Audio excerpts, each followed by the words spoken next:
제가 하나님의 말씀을 여러분에게 해석하고 가르친다고 이 자리에 서 있습니다만, 사실 하나님의 말씀을 완벽하게 구사하고 해석할 사람은 이 땅에 아무도 없을 것입니다.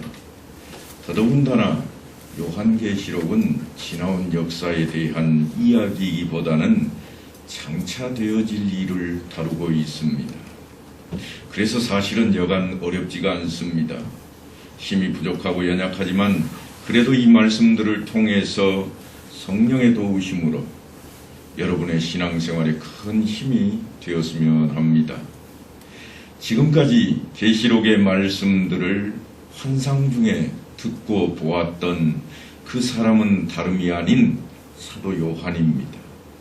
그 일이 어떻게 시작되었는가 하면 계시록 초반에 보면 예수 그리스도의 계시라 이는 하나님이 그에게 주사 반드시 속히 일어날 일들을 그 종들에게 보이시려고 그의 천사를 그 종 요한에게 보내어 알게 하신 것이라.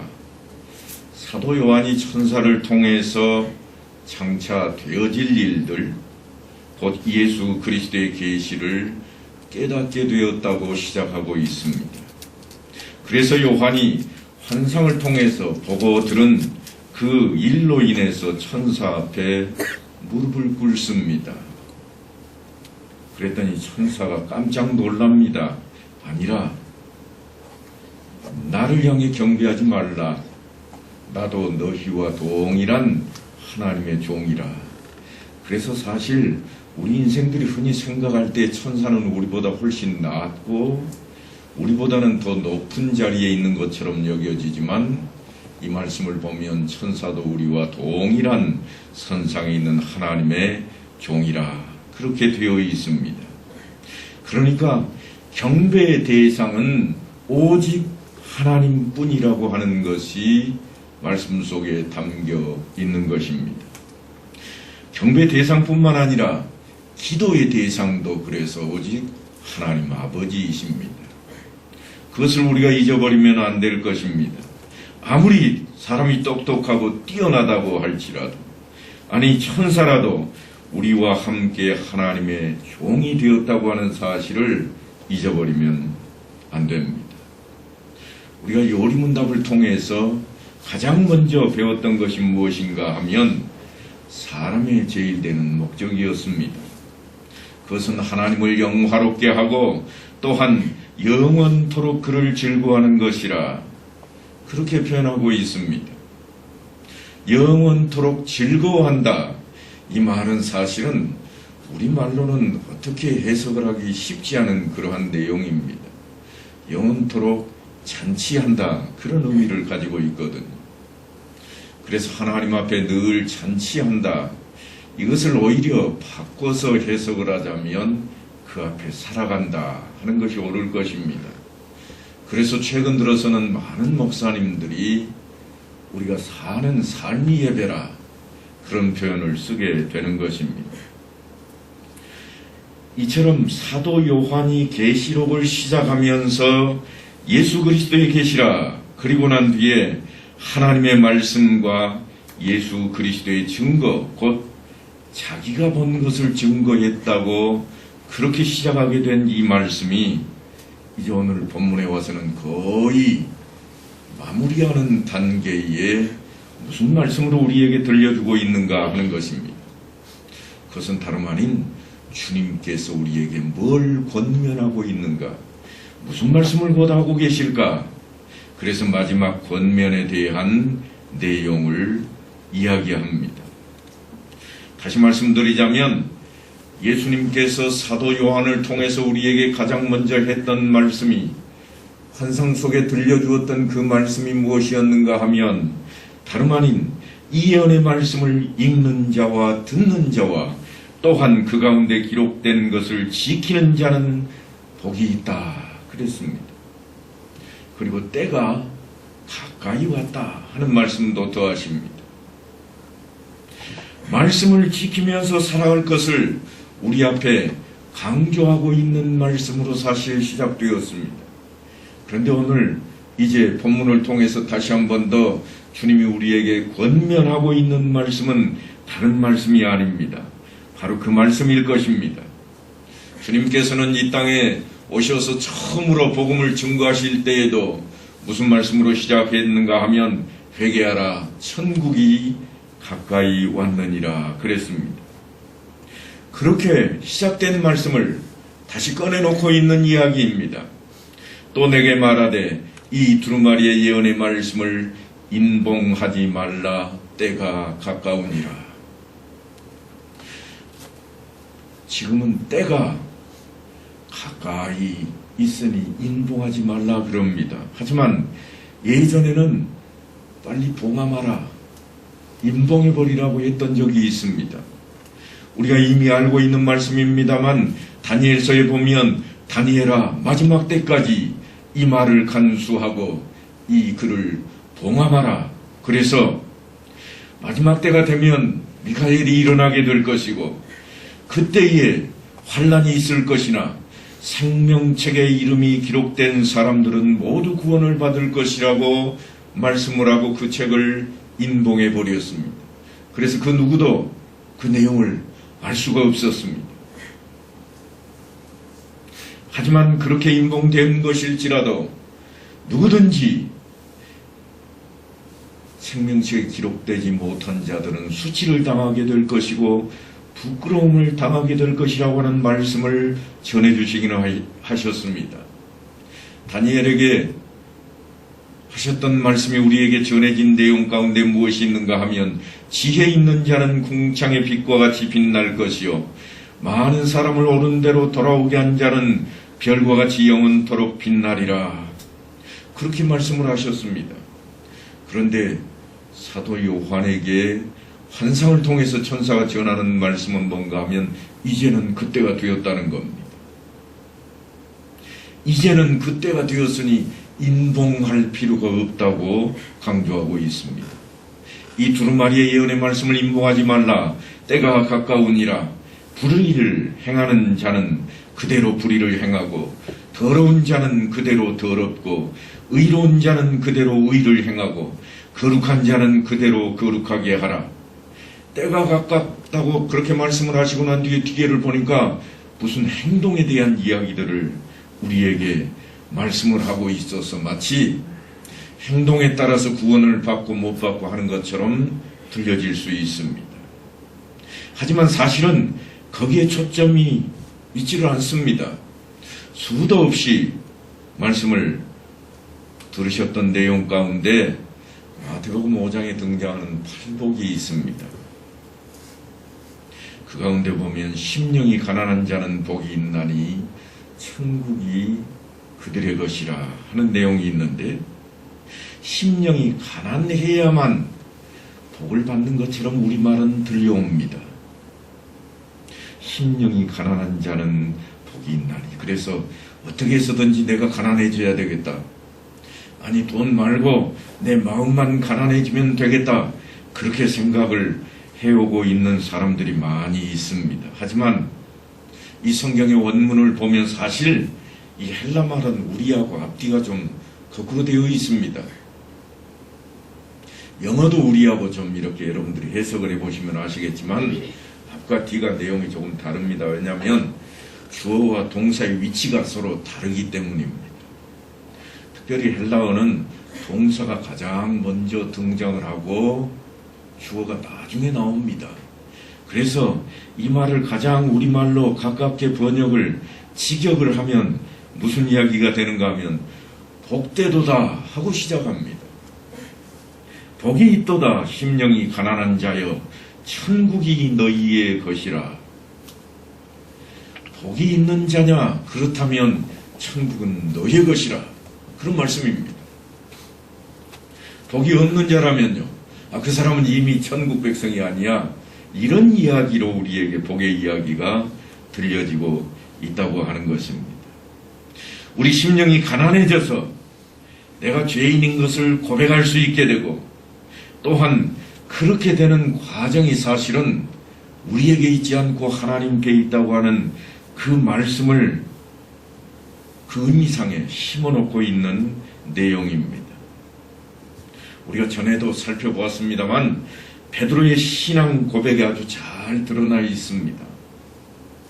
사람들이 인자를 누구라고 하느냐, 그렇게 하셨던 주님께서 나중에는 제자들에게 너희는 나를 누구라고 하느냐, 그렇게 질문하십니다. 사람들 이야기 말고 네가 네 고백을 한번 해보라. 그러자 베드로가 하는 말이 주는 그리스도시요 살아계신 하나님의 아들이시니이다. 그렇게 고백을 했습니다. 얼마나 멋진 신앙 고백인지 모릅니다. 그런데요, 주님께서 바로 뒤이어서 하시는 말씀이 이렇습니다. 바요나 시몬아, 네가 복이 있도다. 너는 복되도다. 그 이야기입니다. 왜냐? 이를 내게 알게 한 이는 혈육이 아니요 하늘에 계신 내 아버지시니라. 너 복된 사람이야. 왜냐하면 하나님이 너에게 그걸 알게 해서 네가 복된 사람이라. 네가 알았기 때문에 복된 사람이 아니라 하나님이 개입하셨기 때문에 너는 복된 자라. 수도 없이 구약 성경을 다룰 때 제가 전했던 내용입니다. 요셉이 형통했던 것이 무엇인가? 요셉은 형통하였더라. 그 말씀이 등장할 때마다 그 앞에 보니까 뭐가 있는가 하면 하나님께서 함께 하시니 그가 형통하였더라. 감옥에서 옥살이하고 있는데도 앞에 따라붙는 미사구어가 뭔가 하면 하나님께서 그와 함께 하시니 그가 형통하였더라. 그러니까 복된 사람은 결코 우리가 생각하는 나쁜 일이 뒤에 생기지 않는가, 고통과 고난이 생기지 않는가, 그렇지 않다고 하는 거예요. 복되도다. 이런 고난과 고통이 있을지라도 하나님께서 너와 함께 하시니 너는 복되도다. 그런 말씀입니다. 그걸 잊어버리면 안 됩니다. 그러니까 우리가 예수를 믿고 하나님의 자녀가 된 것도 다 하나님께로부터 복을 받았기 때문에 가능한 것이라. 그래서 구원은 우리는 은혜라. 은혜는 선물이라. 그런 표현을 쓰게 되는 겁니다. 우리가 무엇을 해서 그 자격을 통해서 받아내는 것이 결코 아니라 하나님께서 그저 값없이 우리에게 주시는 겁니다. 우리의 형편과 처지에 따라 주는 것이 아니라 우리를 사랑하시는 하나님의 사랑이 우리에게 그것을 주시는 거예요. 시편 기자도 이렇게 외칩니다. 복 있는 사람은 먼저 너는 복이 있도다, 복되도다 하고 외치고 있습니다. 우리말로 번역을 하다 보니까 조건에 대한 이야기처럼 이렇게 들려옵니다만 사실은 앞에는 이 있는 단어 자체가 복되도다 하는 이야기입니다. 복되도다. 악인들의 꾀를 따르지 아니하며 죄인들의 길에 서지 아니하며 오만한 자들의 자리에 앉지 아니하고 오직 여호와의 율법을 즐거워하여 그의 율법을 주야로 묵상한다 하는 내용이 뒤에 옵니다. 누가요? 복된 사람이기 때문에 그렇다는 겁니다. 그렇게 하는 사람이 되어서 복되어진다고 지금 말씀하는 것이 아니라 역설입니다. 네가 복이 있느냐? 너는 그렇게 살 것이라. 너는 구원받은 자냐? 그렇다면 네가 살 길은 어떠해야 될 것인가? 네가 하나님의 아들이냐? 네가 살 길은 어떤 길인가? 우리말로 하다 보니까 이렇게 사는 자는 하나님의 아들이 된다는 것처럼 조건절로 자꾸 붙여집니다만 사실은 하나님의 은혜로 우리에게 와 있는 것입니다. 그래서 복을 받은 자이기에 하나님의 말씀을 사모하고 즐거워하며 묵상하게 된다고 시편 기자가 외친 것처럼 우리가 그러해야 됩니다. 이제 말씀은 아주 긴박하게 흘러갑니다. 보라, 내가 속히 오리니 내가 줄 상이 내게 있어 각 사람에게 그가 행한 대로 갚아주리라. 아주 오늘 본문은 긴박합니다. 보라, 내가 속히 오리라. 그래서 시간적인 개념으로 우리는 늘 생각합니다. 속히 오리라. 언제쯤 오실까? 1시간 뒤에 오실까? 아니면 일주일 안에 오실까? 속히라고 했는데 뭐 한 달이야 가겠어? 그렇게 생각했더니 벌써 우리 시간으로 2000년도 지났습니다. 그래서 우리말로 더 가깝게 해석을 한다면 아마도 이 단어는 속히라고 하는 이 단어는 느닷없이라고 해야 더 우리에게 가까이 다가올 겁니다. 실제로 속히라고 하는 그 말 속에는 우리말에는 그런 게 없습니다만 헬라어에는 깜짝 놀랄 사이 그런 게 있습니다. 우리말로 굳이 표현을 하자면 느닷없이 온다고 하는 겁니다. 그러면 좀 이해가 쉬워질 겁니다. 사도 바울은 조금 더 재밌게 해석을 했습니다. 뭐라고 해석을 했는가 하면 주의 날이 밤에 도둑같이 이를 줄을 너희 자신이 자세히 알기 때문이라. 도둑같이 온다고 했는데 이것은 언제 올지 모르는 거예요. 도둑이 언제 올 것이라 알면 아무도 도둑 맞지 않습니다.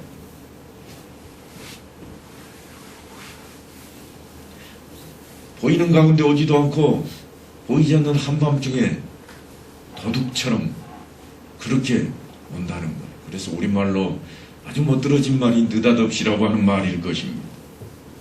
보라 내가 속히 오리니 아주 뜻하지 않은 때에 오시겠다고 하는 것입니다. 뜻하지 않은 때에 내가 올 것이라. 그래서 방심하지 말라고 하는 겁니다. 경고의 말씀입니다. 깨어있으라고 하는 말씀입니다. 속히 오리니 이 말씀은 뜻하지 않게 오기 때문에 너희는 깨어있고 방심하지 말아라. 그래서 22장에만 속히 오리라고 하는 이 단어가 3번씩이나 쓰여집니다. 예수 그리스도의 계시라. 이는 하나님이 그에게 주사 속히 일어날 일들을 그 종들에게 보이시려고. 제가 처음 시작할 때 계시록 1장에 있는 말씀을 그렇게 읽어드렸습니다. 그러니까 계시록 시작할 때부터 나왔던 이야기가 지금 다시 우리에게 등장을 하고 우리에게 경각심을 불러일으키고 있다는 것입니다. 그리고는 주님께서 아주 중요한 말씀을 우리에게 전하십니다. 나는 알파와 오메가요. 처음과 마지막이요 시작과 마침이라. 이 말씀이 무슨 단어를 나열해 놓은 것처럼 그런 표현으로 되어 있습니다만 실제로는 이런 거예요. 시작한 사람이 끝낸다. 시작되었다고 보았느냐? 끝난다. 누구에 의해서? 나에 의해서 다 그렇게 될 것이라고 하는 거예요. 그래서 주님께서 시작이 되시기도 하지만 내가 시작해 놓은 일은 결코 그냥 흐지부지 지나지 않고 끝낼 것이라. 언제 끝낼 것인가? 느닷없이 끝나게 될 것이라. 지금 그 말씀이에요. 우리는 시작만 그럴듯하게 해놓고 끝내지 못하는 것을 한자 용어를 써가지고 용두삼이라 그런 이야기를 흔히 사용들을 합니다. 그런데 주님께서는 결코 그런 일이 있지 않겠다고 지금 강조를 하고 있습니다. 주님께서 시작을 하셨기에 끝장을 보겠다고 하는 말씀입니다. 그런데 이 말씀도 사실은 벌써 계시록이 시작하자마자 하셨던 말씀 속에 들어있던 내용입니다. 1장 6절에 보면 나는 알파와 오메가라. 이제도 있고 전에도 있었고 장차 올 자요 전능한 자라. 전능자라는 표현을 써놓았습니다.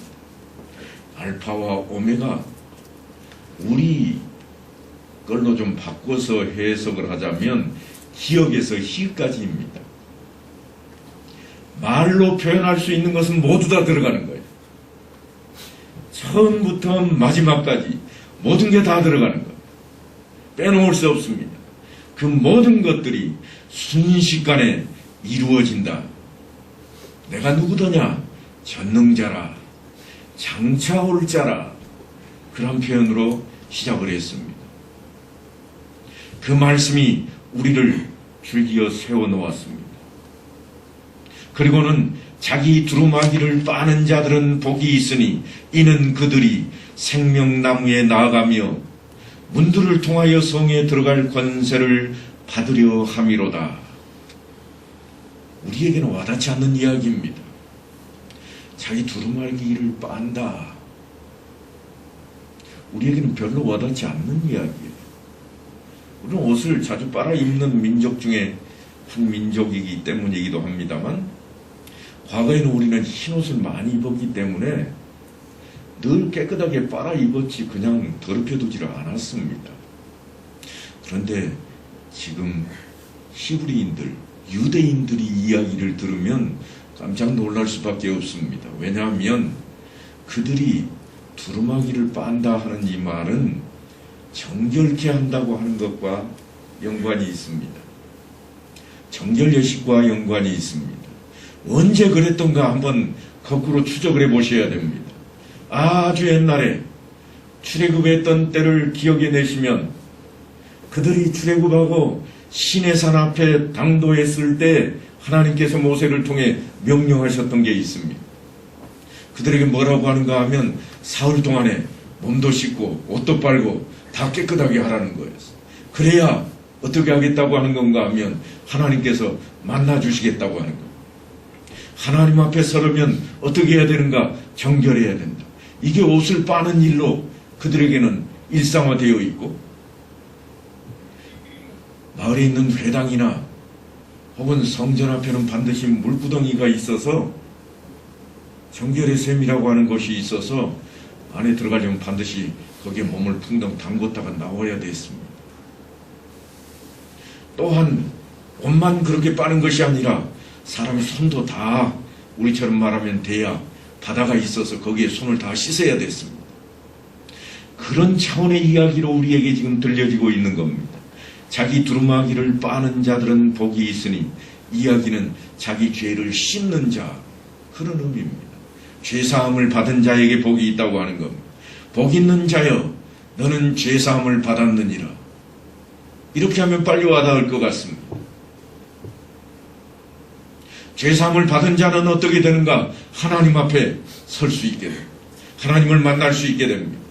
그래서 그 자리가 어떤 자리인가? 그들이 생명나무에 나아가며 문들을 통해 성에 들어갈 권세를 받았다. 천국문에 들어갈 권세를 받았다고 하는 것. 누구에게 주어진 것인가? 복 있는 자에게 주어졌다고 그렇게 이야기하고 있습니다. 왜냐하면 하나님의 임재는 항상 우리에게 그거를 가장 기본으로 다루고 있기 때문입니다. 때로는 예수님께서 비유로 신랑과 신부를 둘이 세울 때도 있습니다만, 그때에도 신부가 자기를 단장하는 것으로 그 표현을 했던 적도 있습니다. 알파와 오메가가 되시는 주님께서 구별된 길을 세우시되 그 길을 통과하려면 반드시 정결해야 되겠다. 그래서 시작하신 그가 마치실 것이라. 이것이 그리스도 안에 있는 자들의 복입니다. 그러나 그렇지 않은 자들도 있을 것입니다. 그들은 그리스도 밖에 있는 자들입니다. 개들과 점술가들과 음행하는 자들과 살인자들과 우상 숭배자들과 및 거짓말을 좋아하며 지어내는 자는 다 성 밖에 있으리라.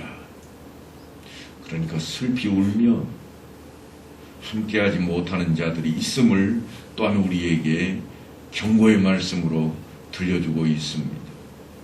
다시 말씀드리지만 이것은 심판때가 되었을 때, 심판할 때 정죄함이 없는 자들과 심판을 당하여서 성 밖에 남게 될 자들에 대한 분류입니다.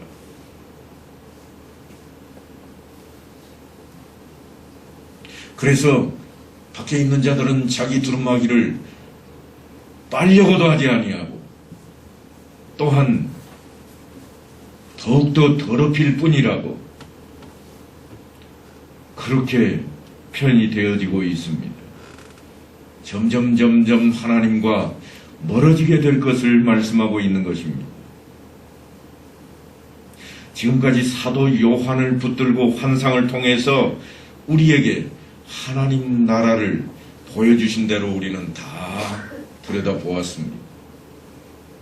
때로는 재앙에 대한 이야기들로, 때로는 새하늘과 새 땅에 대한 이야기들로, 그렇게 다 본 우리에게 주님께서 하시는 말씀이, 나 예수는 교회들을 위하여 내 사자를 보내어 이것들을 너희에게 증언하게 하였노라. 나는 다윗의 뿌리요 자손이니 곧 광명한 새벽별이라. 그리스도께서 광명한 새벽별이라고 언급하시는 것은 그분께서 몸된 교회인 우리가 담당해야 될 일이 무엇인지를 교훈하시는 내용입니다. 왜냐하면 주님께서 교회가 세상의 빛이 되어야 할 것을 말씀하고 있는 내용이기 때문입니다. 내가 광명성과 같은 새벽별이라. 그러니 우리더러 교회더러 뭐라고 하는가 하면 너희는 세상의 빛이라 말씀하시는 겁니다. 그러니까 주님께서 너희는 세상의 빛이라고 하시는 이 말씀을 허투루 들어서는 안 됩니다. 결코 우리가 놓쳐서는 안 될 말씀입니다. 빛이면 밝혀야 되고 드러내야 되고 누구든지